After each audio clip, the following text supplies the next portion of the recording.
여러분 안녕하세요. 행복한 노후를 준비하는 금토연구소의 박종현입니다.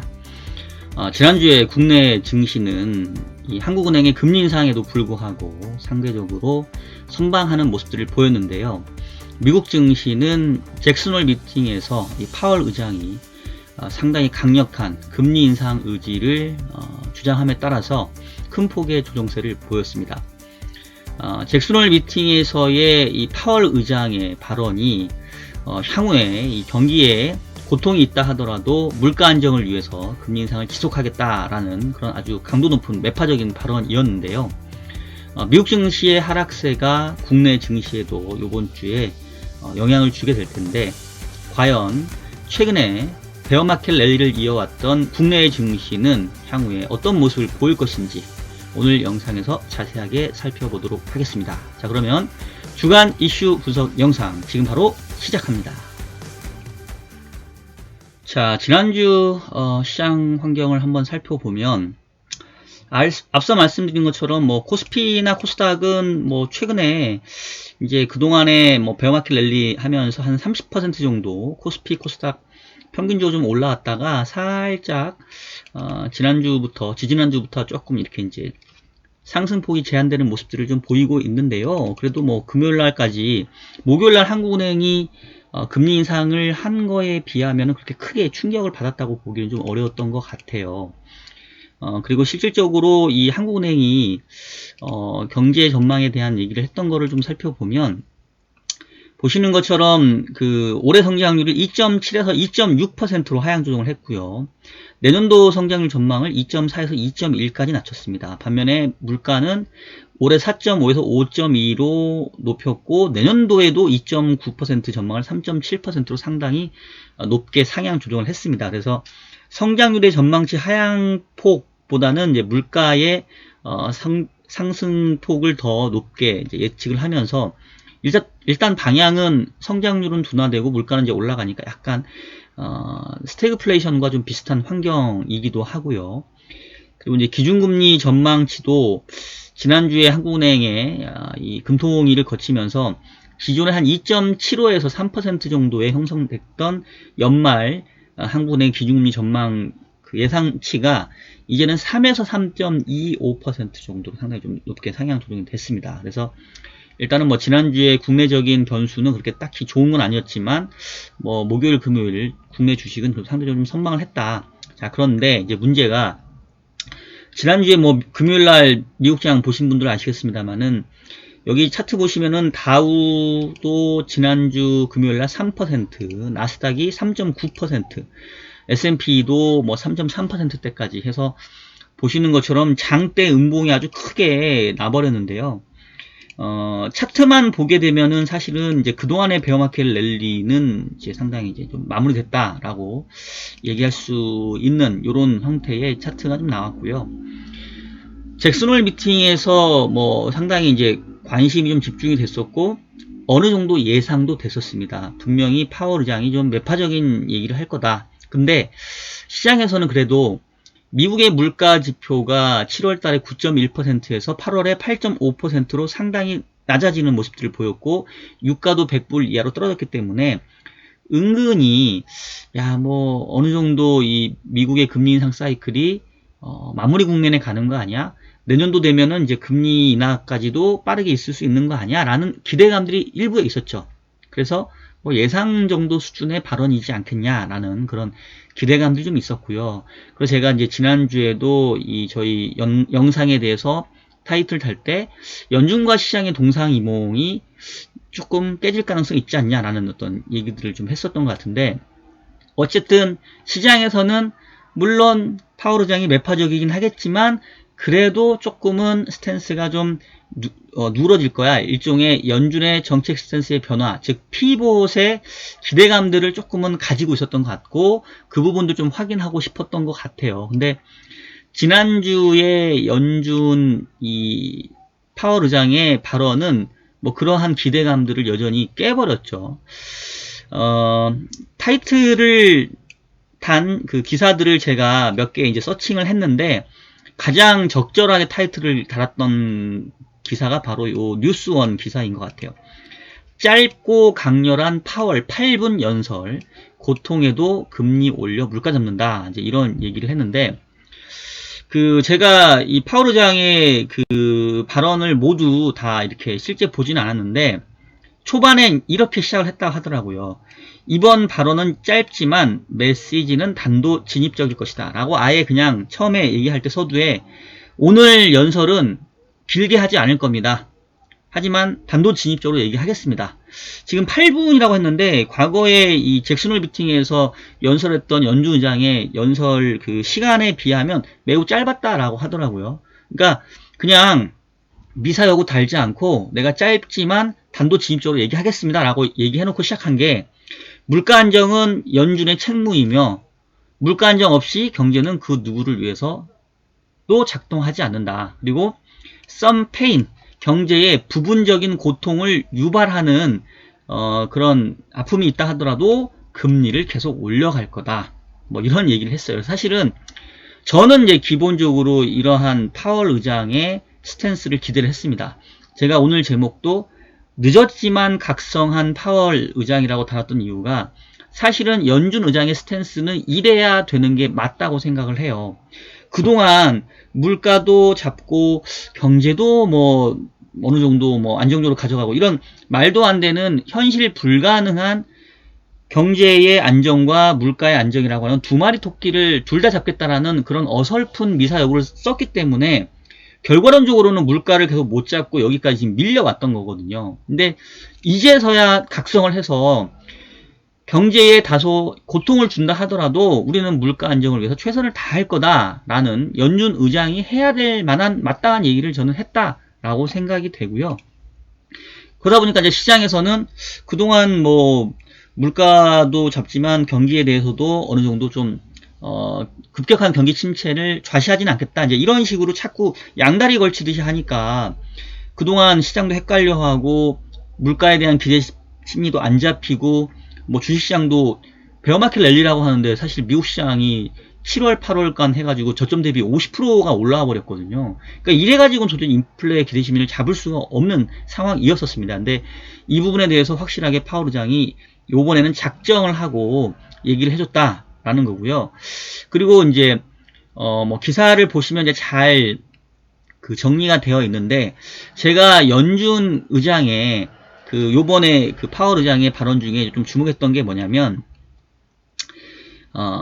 인플레이션 하락에 따른 비용이 있을 수 있지만 물가 안정 회복에 실패하면 더 큰 고통이 따를 수도 있다. 뭐 이런 얘기했던 것들. 그리고 1970년대에 대한 얘기를 상당히 많이 했더라고요. 1970년대 하면은 이제 폴 볼커가 나타나서 공격적으로 이제 금리를 인상해서 이제 물가를 잡았던 이제 요 부분만 우리가 기억할 수 있는데, 사실은 폴 볼커 의장 이전에 다른 분이 있었어요. 제가 이름은 지금 기억이 안 나는데, 이분이 사실은 1970년대에 미국 물가의 상황이 어땠냐면, 예, 지금 이 보시는 차트는 미국의 소비자 물가 상승률인데 1974년도에 물가가 한 12%까지 올랐고, 그 다음에 또 80년대에 13%, 15%까지 물가가 올랐었습니다. 근데 이게 그전에도 물가에 대한 상승 압력이 상당히 높았었어요. 근데 이렇게까지 치솟았던 이유들이 그동안 이제 물가 안정에 대한 결연한 의지를 좀 보여주지 못했다라는 거예요. 그래서 보시면 파월 의장이 얘기하기를 1970년대에 연준이 단호하게 행동하지 않았기 때문에 기대 인플레이션을 지속적으로 높이는 현상을 유발했다라고 지금 생각했고, 그래서 결국은 1980년대 초에 가혹한 금리 인상으로 이어졌고, 당시의 연준 의장이었던 폴 볼커는 물가를 잡기 위해 경제를 침체로 몰아붙였다. 그래서 결국은 우리의 목표는 지금 결연하게 대응해서 과거와 같은 실수를 반복하지 않는 거다. 이런 얘기를 하는 거죠. 그러니까 결론은 뭐냐면 70년대에 이렇게 고물가 환경이 유지가 됐는데 그 당시에 물가 안정에 대한 결연한 의지를 보여주지 못했기 때문에, 어설프게 대응했기 때문에 결과적으로 고물가 위험이 컸고, 사후에 이렇게 높은 물가를 잡기 위해서 금리를 공격적으로 폴 볼커가 올려버렸기 때문에 결국은 물가는 잡혔지만 경기까지 침체되는 그런 사후에 막대한 비용을 써버렸다는 거거든요. 그래서 지금 상황에서는 그렇게 하지 않겠다. 이런 물가 안정이 고착화되지 않도록 선제적으로 강도 높은 금리 인상을 지속할 거고, 이에 따른 경제의 고통, 즉 경기 둔화는 어쩔 수 없이 우리가 지불해야 되는 비용이고, 이 비용을 지금 지불하는 게 오히려 사후에 큰 고통을 지불하는 것보다 낫다. 이제 이런 얘기를 하는 거죠. 그래서 이 발언이 있은 이후에 지금 9월 FOMC에서 75bp 금리 인상 가능성이 다시 60%대로 좀 높아졌고요. 그리고 연말의 기준금리 전망은 3.5에서 3.75였던 게 이제 3.75에서 4%까지도 전망치가 상당히 상향 조정이 됐습니다. 그리고 지금 현재 9월 달에 뭐 파월은 뭐 또 한 번의 큰 폭의 금리 인상 가능성도 배제할 수 없다. 이제 이런 얘기를 했고, 제일 중요한 발언은 내년에도 이러한 높은 수준의 금리가 유지될 거다. 그러니까 시장에서는 뭐 연말까지는 금리 인상 오케이. 근데 내년도 가면은 다시 금리를 인하하지 않겠어? 라는 기대감들이 있었는데, 그 기대감들이 상당히 무산되게 만드는 아주 강도 높은 발언이었다는 거고요. 실제로 그래서 내년도 7월까지 지금 FF 선물 시장에서의 예측치가 지금 나오는데, 내년도 7월까지도 현재 전망치가 3.75에서 4%의 전망이 가장 높은 수준으로 나오고 있습니다. 즉 향후에 금리 인상의 궤적은 연말까지 9월 달에 50에서 75bp, 그 다음에 뭐 10월에 11월에 뭐 50bp 내지는 뭐 25bp, 그 다음에 12월에 또 해가지고 연도 말 기준금리가 대략 3.5에서 3.75 하고, 내년도까지도 현재 수준에서 유지하거나 아니면 금리가 또 한 번 정도 올라갈 수 있는 이제 이런 환경을 지금 연준은 강하게 시사하고 있다는 거고요. 이제 그런 발언들이 나오다 보니까 역시 기술주 위주로 지난주에 특히 금요일 날 큰 폭의 이제 장대 음봉이 나와버린 상황입니다. 자, 이제 이러한 지난주 금요일에 미국 시장의 상당한 조정이 뭐 국내 시장에도 아마 연초 그리고 이번 주에 조금 반영이 되겠죠. 그래서 기본적으로 뭐 미국 시장 기준으로는 저점 대비 50%, 한국 시장으로는 한 30% 남짓의 베어마켓 랠리는 일단락 됐다라고 보는 게 이제 합리적인 것 같고요. 자, 그러면 이제 드는 생각이 다시 저점으로 향할 거냐? 고점 봤는데 다시 이제 아래쪽을 향할 거냐? 코스피도 다시 뭐 2300을 깨고 내려갈 거냐? 이제 이 부분인데, 아직은 단기적으로 이렇게 막 갈 것 같지는 않아요. 왜냐면 기본적으로 이제 연준의 이러한 어떤 강한 발언, 그리고 한국은행의 지난주에 있었던 강한 발언들이 저는 어떻게 생각하냐면, 뭐 골프를 치시는 분들이 많을지 모르겠는데, 뭐 피니시 스윙이라고 해야 되나요? 그러니까 공을 뭐 야구 스윙이든 뭐 골프 스윙이든 임팩트를 준 다음에 그 다음에 스윙이 끝까지 팔로우 스윙이 나와야 얘가 이제 공이 쭉 가잖아요. 그러니까 공을 칠 때는 딱 친 다음에 여기서 그냥 멈칫해버리면 이 공의 끝이 살아서 끝까지 가진 않거든요. 그러니까 마지막 스윙도 끝까지 힘을 줘서 쭉 당겨줘야 공 끝이 살아서 이게 원하는 그 거리까지 갈 수 있다라는 겁니다. 즉 무슨 얘기냐면, 한국은행 지난주에 이창용 총재도 이 금통위 자체에서 상당히 매파적인 얘기들을 했거든요. 그러니까 당분간은 경제보다는 물가에 중점을 두고 금리를 인상해 나가겠다 얘기를 했고, 파월 의장도 똑같이 얘기를 했죠. 경제의 고통이 따른다 하더라도 물가에 총력을 기울겠다라는 얘기를 해버리면 무슨 어떤 효과가 생길 수 있냐면, 실질적으로 지금 금리 인상 수준은 한국은행도 그렇고 미국도 그렇고 어느 정도 중간 부분은 지났다고 볼 수 있을 겁니다. 지금 기준금리의 수준을 놓고 봤었을 때는 상당히 많이 높아졌죠. 차트를 보면서 한번 얘기를 해볼게요.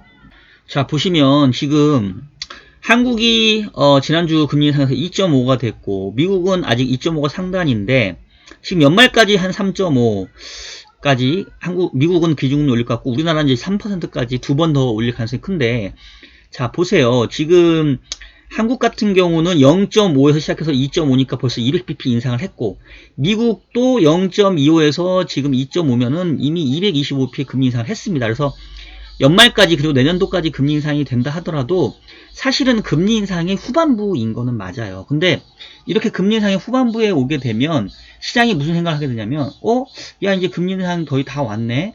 향후에 정책 기조가 바뀔 수 있겠네. 그러면 지금 금리 인상해도 뭐 이제 거의 마지막 국면이니까 뭐 그렇게 큰 신경 안 써도 되겠네 라고 생각하면서 오히려 금리 인상의 뒷부분에서는 시장의 영향이 좀 밋밋해지고 약해질 수 있거든요. 근데 지난주에 하는 총재와 파월 의장의 이 강도 높은 매파 발언은 바로 이 뒷부분의 금리 인상이 계속해서 시장에 긴장감을 갖도록, 그리고 야 이렇게 높인 금리 인상 당분간 계속 유지할 거야 이러면서 실제 금리 인상에 대한 효과를 극대화시키는 팔로우 스윙과 같은 아주 그런 센 발언이었단 얘기예요. 그래서 그런 발언들이 실질적으로 시장에 워킹을 해서 작용을 하면 지금 예상되는 금리 인상 수준 정도만 해도 진짜로 물가가 잡히는 긍정적인 효과가 생기게 됩니다. 근데 만약에 금리를 올리면서도 이번 금리 인상으로 인해서 이제는 제법 중립적인 수준에 다가왔습니다. 금리 인상 사이클이 어느 정도 마무리 국면에 왔습니다. 이런 자꾸 뒤쪽의 기대감을 꺾어버리는 얘기를 하게 되면 금리를 올리지만 막상 금리 인상에 대한 효과는 그렇게 크게 나타나지 않아요. 그러면 이게 역설적으로 오히려 더 많은 금리 인상을 해야 되는 그런 불가피성을 낳게 되는 거죠. 그래서 제가 말씀드리고 싶은 건 뭐냐면 하는 총재도 그렇고 파월 의장도 그렇고 최근에 센 발언은 잘하는 거다. 이렇게 센 발언을 통해서 실질적으로 인플레 기대 심리를 꺾게 되면 예상했던 수준에서 이제 금리 인상이 어느 정도 마무리될 수 있다. 그래서 저는 레이트 사이클에서 이 금리 인상의 효과를 떨어뜨리지 않기 위해서 오히려 약간 뭐 블러핑은 아니지만 시장에 대고 더 세게 얘기하는 거죠. 야, 우리가 지금 금리 올리고 있고 많이 올렸고 앞으로 계속 올릴 건데 몇 번 안 남았다고 시장에서 생각할 수 있지만 우리 몇 번 안 남은 금리 인상이 향후에 더 올라갈 가능성도 여전히 남아있고, 그리고 지금 높은 금리 수준 앞으로 계속 유지시킬 거야. 그러니까 니네 빨리 좋은 말로 얘기할 때 인플레 기대 심리 빨리 떨어지고 결과적으로 경제에서 수요 측면에서의 물가 압력도 빨리 낮아져. 임금 인상 낮아져. 라는 이런 강도 높은 메시지를 지금 보내고 있다는 거고, 오히려 이게 지금 당장은 입에 쓴 약이 몸에 좋은 것처럼 시장에 상당히 좀 뭔가 이렇게 위협적으로 다가올 수 있지만 비로소 그런 것들이 정책적인 효과를 더 낼 수 있다. 진작부터 이렇게 써야 된다. 특히 파월 의장이 그동안 실수를 많이 했지 않습니까? 그래서 제가 파월 의장 욕을 많이 했는데 전망이 틀린 부분들을 파월 의장에 제가 핑계를 대는 것이 아니라 진작부터 이렇게 강한 어조로 각성한 채로 얘기를 했다고 한다면 어쩌면 지금 금리 수준만으로도 충분히 물가가 잡혔을 수도 있겠다. 근데 지금 못 잡았기 때문에 이게 계속 가는 거거든요. 그래서 지금이라도 저는 상당히 센 발언을 내놓은 것들이 이제 잘하고 있다라는 생각이 좀 들고요. 그래서 이런 것들을 감안해보면 실제로 물가 지표가 이제 점차 잡히는 모습들이 좀 나타날 수 있을 겁니다. 실제로 이제 이 유가의 흐름을 보면 지난주에 다시 유가가 90불대로 좀 반등을 하긴 했어요. 근데 이것도 계속 이제 서로 약간의 어떻게 보면 눈치 보기인 게 이렇게 강도 높은 발언을 내놓고 실질적으로 최근에 경제 지표가 좀 둔화되는 모습을 보이니까 오펙이 지금 무슨 얘기를 하냐면 우리는 감산할 건데요. 왜냐면 얘네들이 보기에는 그동안에 계속 산유량을 유지하게 되면 유가가 더 떨어질 것 같거든요. 그러니까 지금 상대적으로 연준이나 시장 입장에서는 빨리 물가를 떨어뜨려야 되고 원자재 가격을 낮춰야 되는데 산유국 입장에서는 야 이렇게 하다 보면 유가가 너무 빨리 빠지는 거 아니야? 그러면 우리 생산성이 너무 안 좋아지는데 그럼 산유량을 줄여야 되겠네? 그러니까 어떻게 보면은 양쪽에서 지금 한쪽은 물가와 유가가 안 떨어져서 고민이고 산유국 쪽은 너무 빨리 떨어질까봐 고민이어서 지금 감산을 검토하고 있는 이런 상황인 거죠. 아이러니하죠. 그래서 어쨌든 간에 서로 이제 대립돼서 힘겨루기를 할 것 같은데 일단은 지난주에 파월 의장의 잭슨홀 미팅 발언은 향후에도 계속해서 전체적으로 수요 측면을 끌어내리는 그런 역할들을 할 거기 때문에 적어도 유가의 상방은 상당 부분 이제 눌러내릴 거고요. 반면에 하방은 이 오펙 국가들이 이렇게 감산에 대한 얘기를 하고 있고 또 지금 이제 겨울철이 다가오게 되면 지금 러시아가 독일로 향하는 노르트스트림 산유관 이 송유관을 완전히 잠글 가능성이 있기 때문에 연말 되면은 조금 다시 이 원자재 가격, 원유 가격 특히 올라갈 가능성이 커요. 에너지 가격이. 그래서 저는 이제 물가가 쉽게 떨어질 것 같지는 않은데, 어쨌든 기본적으로 최근에 이 물가 상승률이 조금 이렇게 고점을 형성하고 내려오는 부분에 대해서 계속해서 연준의 강한 멘트는 좀 끌어내리는 쪽으로 작용할 것 같고, 그렇다고 한다면은 뭐 지난번에 봤던 저점들, 6월 달에 봤던 지금 다우가 뭐 3만선, 2만 9천선 깨지고 나스닥이 뭐 15,000선, 1500선까지 왔던 거, 이렇게까지 이 저점까지 깨고 내려갈 정도는 아니다. 코스피도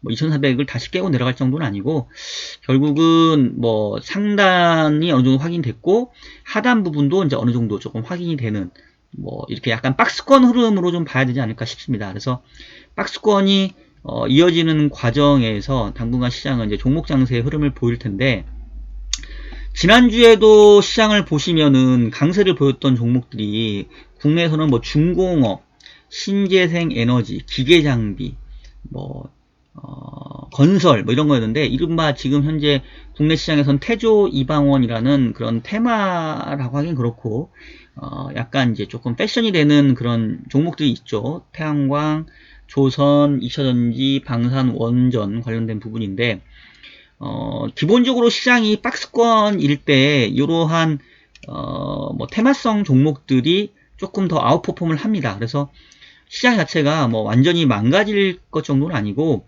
그동안에 상승했던 부분들이 일정 부분 되돌리면서 이제 박스권 흐름을 회귀하지 않을까 싶고, 그 박스권 내에서는 계속 종목 장세가 이어지니까 뭐 이런 그 모멘텀이 있는 종목들, 그리고 기업의 이익들이 살아나는 종목들에 대해서 계속 관심을 갖는 그런 시장인 것 같고요. 뭐 태조 이방원을 지금 쫓아가면서 사자라는 쪽은 아니에요. 저는 이제 기본적으로 지금 상태에서는 그동안 조금 그 부진했던 종목들, 하지만 향후에 성장성이 훼손이 있지 않은 종목들, 이런 종목들을 좀 관심 있게 보자라는 거였고, 저는 이제 기본적으로 인터넷 관련된 종목들을 좀 괜찮게 보고 있는 상황이죠.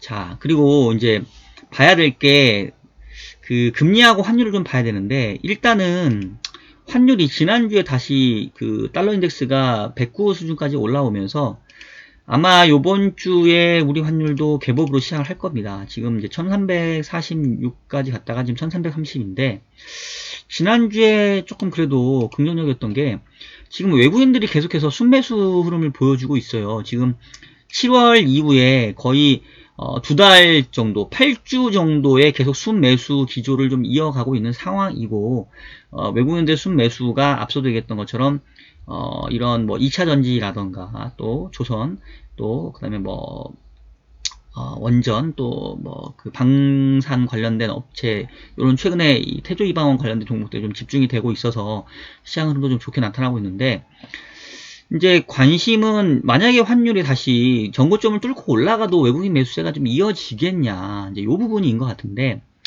만약에 외국인들이 털고 나온다라고 한다면 시장은 제가 얘기했던 이 박스권이 아니라 다시 저점을 깨고 내려가는 형태로 갈 수도 있겠죠. 근데 뭐 최근에 외국인 매수세는 그런 생각을 하는 것 같아요. 이제 원달러 환율이 이 정도 수준이면 평균적으로 봤을 때, 과거의 히스토리컬리 봤을 때 뭐 거의 이 원화 자산을 싸게 살 수 있는 기회다라고 생각을 하는 것 같아서, 여기서 뭐 환율이 1,400원까지 막 폭등하고 이런 상황이 아니라고 한다면 어느 정도 외국인의 최근에 이제 순매수세가 좀 약해질 수는 있겠지만 급격하게 외국인이 이탈하는 이런 정도의 상황은 좀 아니지 않냐라는 생각이 들고요. 그리고 그 금리도 보게 되면 지난주에 미국채 금리가 그 파월 의장의 이런 센 발언에도 불구하고 미국채 2년짜리 금리는 큰 상승은 없었습니다. 미국채 10년짜리도 마찬가지고요. 그래서 결과적으로 연준의 어떤 강한 물가 안정에 대한 의지 자체는 이미 채권 시장에서는 사실은 반영이 됐는데, 주식시장이 너무 이 부분들을 도외시하고 있다가 지난주에 한번 크게 두드러 맞은 이런 상황인 것 같고, 근데 실질적으로 이 채권 시장에서 보게 되면 지금 그 미국의 일드 커브를 보게 되면은 지금 미국 2년짜리 금리와 10년짜리 금리의 역전이 거의 40bp 정도 됐는데, 이제 3개월짜리 금리가 9월 달에 50bp 이상 최소한 하면 얘가 이제 3% 갈 거니까 아마 3개월과 10년짜리 금리가 이제 역전이 되는 게 이제 그때일 거예요. 이제 그때가 되면 좀 더 이제 불안감이 좀 커질 수 있는데, 아직은 3개월과 10년짜리 금리가 조금은 정상적인 상황이고, 지난주에 그렇게 강도 높은 발언을 했음에도 불구하고 금리 실질적으로 시장금리의 상승폭이 별로 크지 않았다라는 측면에서 지난주에 미국 증시의 금요일날 큰 폭의 조정이 다시 전저점을 깨고 내려갈 정도의 그런 아주 가파른 하락세로 이어질 정도는 아닌 것 같다. 그동안의 베어마켓 랠리가 조금 과했네, 조금 다시 박스권으로 내려와야 되겠네, 뭐 요 정도의 영향이 있을 거다라고 보고 있고요. 이제 진짜로 걱정되는 그 정말로 약세장은 언제냐면 기준금리 인상이 이제 누적적으로 영향을 미칠 때입니다. 그래서 이제 제가 오버킬이라는 얘기를 많이 하게 되는데, 만약에 파월 의장과 하는 총재가 이렇게 세게 발언을 해서 앞서 얘기했던 것처럼 이제 실질적으로 연도 말에 기준금리가 한국 3.0, 미국 3.5 정도에서 만약에 멈춘다 라고 한다면, 즉 여기서 멈춘다는 얘기는 여기까지 올려서 물가가 잡힌다는 얘기예요. 그렇다고 한다면 아주 위기 같은 그런 가파른 주가의 조정은 오지 않을 수도 있겠다는 생각이 듭니다. 근데 만약에 이렇게 연도 말까지 금리를 올렸는데도 물가가 안 잡히고 내년도에도 계속 금리를 올리게 된다고 한다면 이제 이 수준 이상을 저는 오버킬 영역이라고 봐요. 그러니까 미국이 3.5 이상, 한국도 3.0 이상 여기서 금리를 더 올리게 된다고 하면, 그러면 이제 내년도에 정말로 엄청난 약세장이 올 수 있겠다. 근데 그거는 현재로서는 가봐야 알거든요. 그러니까 일단은 이 정도 수준까지 해서 물가가 잡히기를 바라는 거고, 물가가 잡혀서 안정이 되면 정말로 그러면 내년도에 기준금리가 인하될 수 있습니다. 그러니까 시장이 먼저 기대하면 안 돼요. 시장은 내년도 금리 인하에 대한 기대를 저버려야 되고, 그래서 물가가 실제 잡히게 되면 그러면 사후적으로 조건부적으로 연준이 이제 물가 잡혔구나, 이제는 조금 어느 정도 통화정책을 다시 완화를 해도 되겠네 라고 연준이 먼저 생각해야 그 다음에 이제 시장이 정상으로 갈 수 있는데, 연준이 금리를 올리고 있는 상태에서 시장이 먼저 앞서가지고 야 이제 금리 인상 다 된 거 아니야? 이제 인하되는 거 아니야? 라고 생각하면 안 잡힌다는 거죠. 그러니까 이게 약간 이 어떻게 보면은 심리 싸움 같은 거라고 생각을 하시면 될 것 같아요. 그래서 일단은 저는 연말까지는 박스권 흐름이 이어지는 정도, 그 안에서의 종목 장세 이 정도만 보고 있는데, 시장이 여전히 연준의 이 물가 안정에 대한 의지와 금리 인상 사이클에 대해서 못 믿는다라고 한다면 박스권이 아니라 오히려 하단을 뚫고 다시 내려갈 수 있다.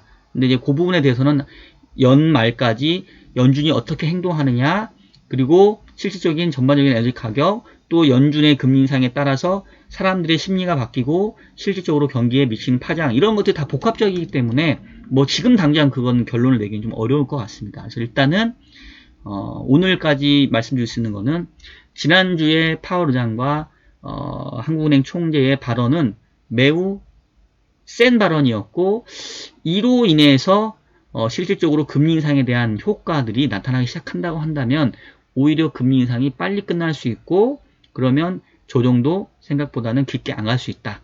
근데 시장에서 여전히 불신하고 이러한 이 중앙은행들의 금리 인상 또 물가 안정에 대한 어떤 신뢰감들이 유지가 되지 않는다고 한다면, 가래로 막아야 될 거 아니죠. 호미로 막아야 될 거 가래로 막고, 그것도 못 막으면 이제 포크레인까지 와야 되는데, 포크레인까지 오면 정말로 이제 시장은 완전히 무너지는, 이른바 금융위기가 재현될 수도 있겠죠. 그래서 거기까지는 가지 안 갔으면 하는 마음이고, 그런 차원에서 지난주에 파월 의장의 발언은 저는 상당히 의미 있었고, 이제야 드디어 해야 될 발언을 했다.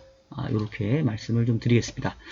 자, 다음 주 이벤트까지 말씀드리고 말씀 이제 정리할게요. 다음 주에 우리가 이제 주의 깊게 봐야 될 사항들이 이제 월말 월초로 가다 보니까, 경제지표로는 국내 뭐 산업활동지표, 뭐 그다음에 수출입지표, 뭐 이런 것들이 좀 있고요.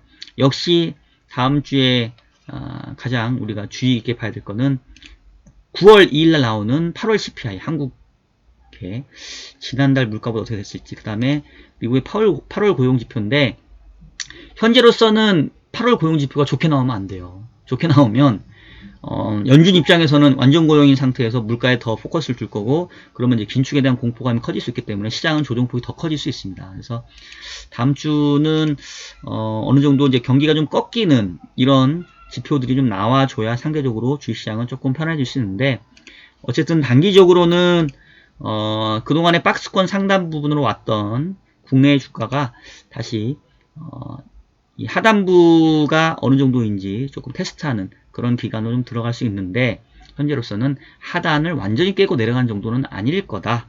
이런 정도의 말씀을 드리도록 하겠습니다. 자, 지금까지 지난주 한국은행의 금통위와 또 잭슨홀에서의 파월 의장에 대한 발언의 어떤 평가, 그리고 이에 따른 영향을 살펴봤고요.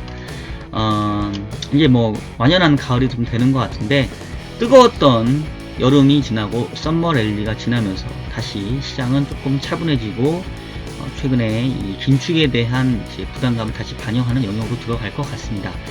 다만 이것을 이제 패닉으로 빠져드는 정도로 볼 필요는 없다라고 생각이 되기 때문에 박스권 내에서 이 상태에서도 괜찮게 볼 업종과 섹터들 골라내시고, 자산군 내에서도 투자할 수 있는 종목들과 섹터들이 있으니까 이런 것들 잘 살펴보시길 바라겠고요. 다음 주 영상은 9월 우리 퇴직연금 포트폴리오 영상이니까 제가 고민한 내용들을 다음 주에 전해드리도록 하겠습니다. 자, 지금까지 저는 금태연구소의 박종현이었고요. 다음 주에도 유익한 영상으로 찾아뵙도록 하겠습니다. 그럼 여러분 안녕.